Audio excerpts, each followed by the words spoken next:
제10장. 에스라가 하나님의 성전 앞에 엎드려 울며 기도하여 죄를 자복할 때 많은 백성이 크게 통곡하매 이스라엘 중에서 백성의 남녀와 어린아이의 큰 무리가 그 앞에 모인지라. 엘람 자손 중 여히엘의 아들 스가냐가 에스라에게 이르되, 우리가 우리 하나님께 범죄하여 이 땅 이방 여자를 맞이하여 아내로 삼았으나 이스라엘에게 아직도 소망이 있나니 곧 내 주의 교훈을 따르며 우리 하나님의 명령을 떨며 준행하는 자의 가르침을 따라 이 모든 아내와 그들의 소생을 다 내보내기로 우리 하나님과 언약을 세우고 율법대로 행할 것이라. 이는 당신이 주장할 일이니 일어나소서. 우리가 도우리니 힘써 행하소서. 이에 에스라가 일어나 제사장들과 레위 사람들과 온 이스라엘에게 이 말대로 행하기를 맹세하게 하매 무리가 맹세하는지라. 이에 에스라가 하나님의 성전 앞에서 일어나 엘리야십의 아들 여호하난의 방으로 들어가니라. 그가 들어가서 사로잡혔던 자들의 죄를 근심하여 음식도 먹지 아니하며 물도 마시지 아니하더니 유다와 예루살렘에 사로잡혔던 자들의 자손들에게 공포하기를,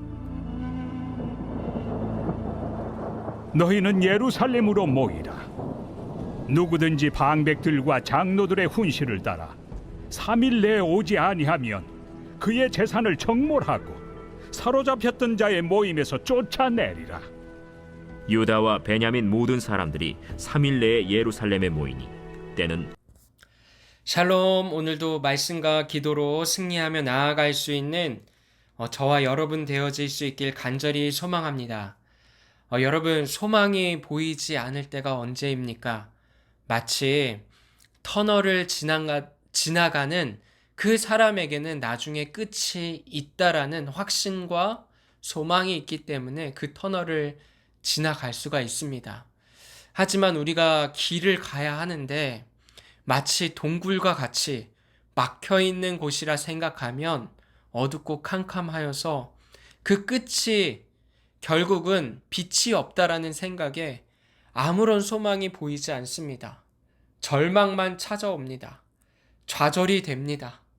그리고 더 나아가지 않고 오히려 후진하여서 다시 되돌아가길 원하는 마음이 바로 모든 사람의 마음일 것입니다.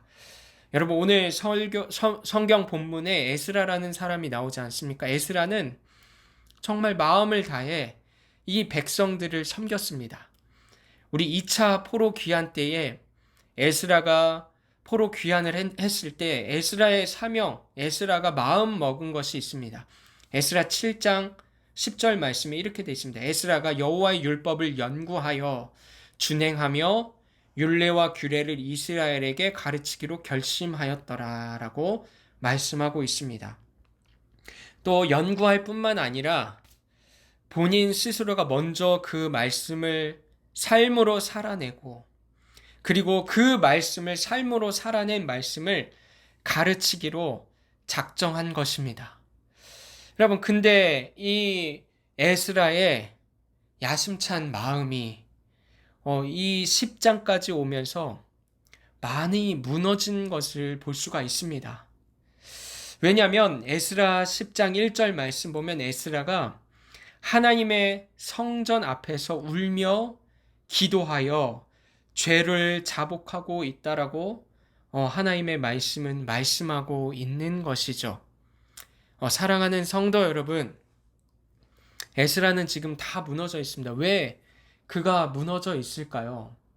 에스라 말씀을 보면 대략 한 1만 명 되는 인구가 그 당시 함께 돌아와 하나님의 성전 건축을 하고 또한 성벽을 세워야 되는데 중단되어져 있으며 여러 가지 삶의 우선순위가 바뀐 모습들을 볼 수가 있는 것입니다. 이 백성들이 다시 고국으로 돌아올 때 어떤 마음이었을까요? 당연히 하나님의 말씀을 배우고 하나님의 성전을 세워가며 하나님의 임재의 장소를, 그 예배가 우선되는 삶을 갈망해서 다시 돌아온 것 아니겠습니까? 근데 그 백성들의 상황을 보면 우리 어제 말씀까지 함께 살펴봤지만 9장까지의 말씀이 그는 백성들이 이방인과 혼인하여 신앙을 더럽히고 있음을 보고 깊이 통곡했다라는 것입니다.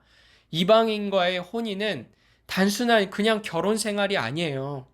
하나님의 말씀 보면 느헤미야 13장에 보면 그들이 이방인과 결혼하였을 때 유다의 말을 하지 못했다라고 합니다. 유다 방언을 못했다라는 말은 히브리어로 적혀져 있는 하나님의 말씀을 가르치지도 않았고, 또한 그들이 그렇게 하나님의 말씀이 우선순위에서 완전히 밀려난 상태, 그리고 일반 하나님을 믿지 않는 사람들과 동일하게 살아가는 그 모습으로 그 땅에 와서 삶을 살아가고 있는 모습을 볼 수가 있는 것이죠. 그래서 에스라는 대략 1차와 2차 이 포로 귀환을 왔던 사람들의 숫자를 세보니 대략 한 1만 명 정도의 인구가 되는데, 이 1만 명 정도의 인구가 거의 대부분 다 하나님의 성전의 예배에, 그리고 하나님 중심으로 하나님의 임재를 갈망했던 그 처음 마음이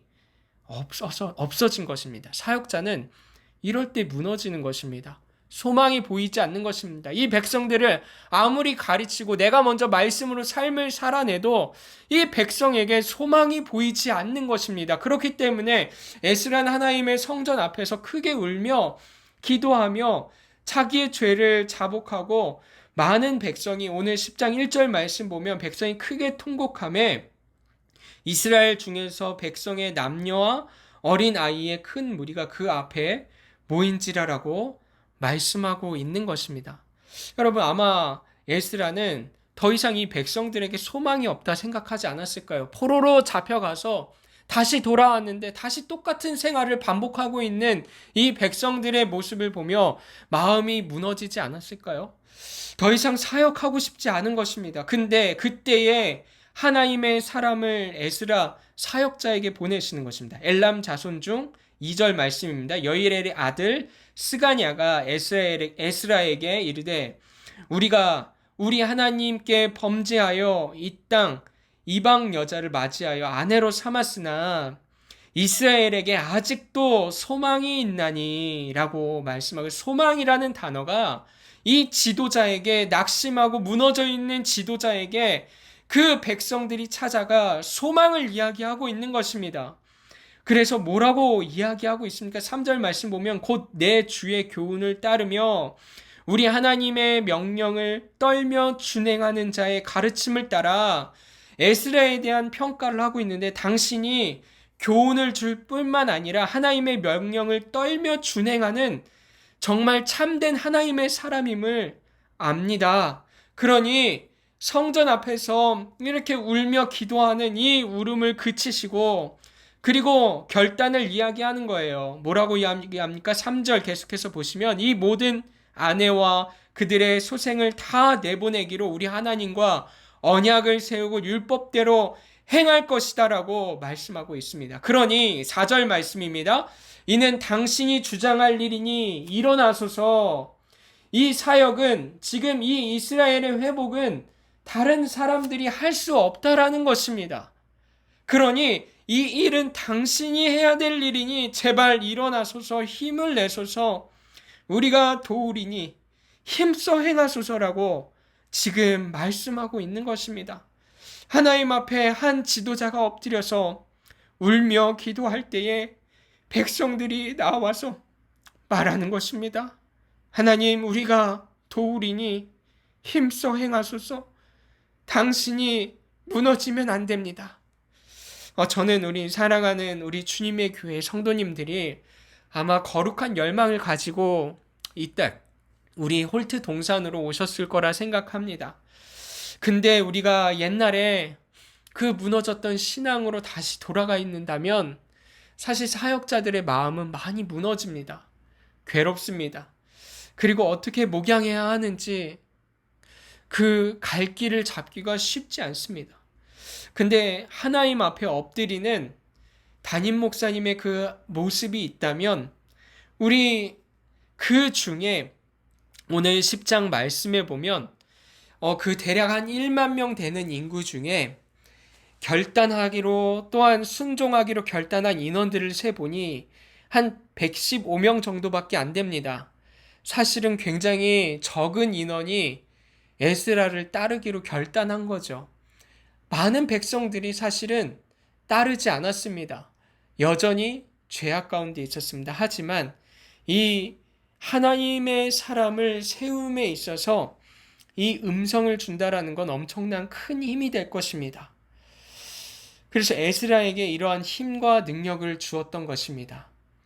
한 사람의 그 하나님 앞에 엎드려 울며 정말 이 백성을 향해서 간절히 간구했던 그 간절함의 기도가, 그 회개의 불씨가 많은 백성들이 돌아오진 않더라도 지금 소수의 인원들이 지도자에게 힘을 주며 함께 하겠다, 회개를 외치는 불씨가 되었던 것입니다. 사랑하는 성도 여러분, 그래서 우리 존 파이퍼 목사님은 이렇게 이야기하십니다. 회개는 단지 과거를 부끄러워하는 것이 아니라 하나님을 향해 새롭게 방향을 틀어가는 것이다. 우리 팀켈러 목사님은 이렇게 이야기하십니다. 진짜 회개는 죄책감에 머무는 것이 아니라 은혜의 자리로 나아오는 것이다 라고 말씀하십니다. 사랑하는 성도 여러분, 우리 삶 속에 인정하지 않고 방치된 죄는 무엇입니까? 그럴 때 우리 담임 목사님의 얼굴과 담임 목사님의 목회를 생각하시며 함께 힘을 주셨으면 좋겠습니다. 하나님의 나라를 세워감에 있어서 함께 우리가 힘을 내어서 우리가 행하겠습니다. 하나님의 말씀대로 우리가 살아보겠습니다. 그러니 지도자 한 사람, 목사님이여 지치지 마시고 힘써 행하소서. 우리에게 아직도 소망이 있습니다라고 그렇게 함께 마음을 모아 달려나아갈 수 있는 사랑하는 우리 주님의 교회 공동체 되어질 수 있길 간절히 소망합니다. 기도하겠습니다. 하나님 아버지 감사합니다. 주님께서 우리에게 허락하신 말씀은 우리에게 소망이 있다라는 것입니다. 지쳐있는 우리의 심령이 있습니까? 다시 소망을 보게 하시고 새 힘을 허락하여 주시옵소서. 감사드리며 우리 주 예수 그리스도의 이름으로 기도드립니다. 아멘. 이 시간 말씀을 붙잡고 기도하시고 사랑하는 환우들을 위해서 함께 통성으로 기도하며 나아가도록 하겠습니다. 기도하겠습니다.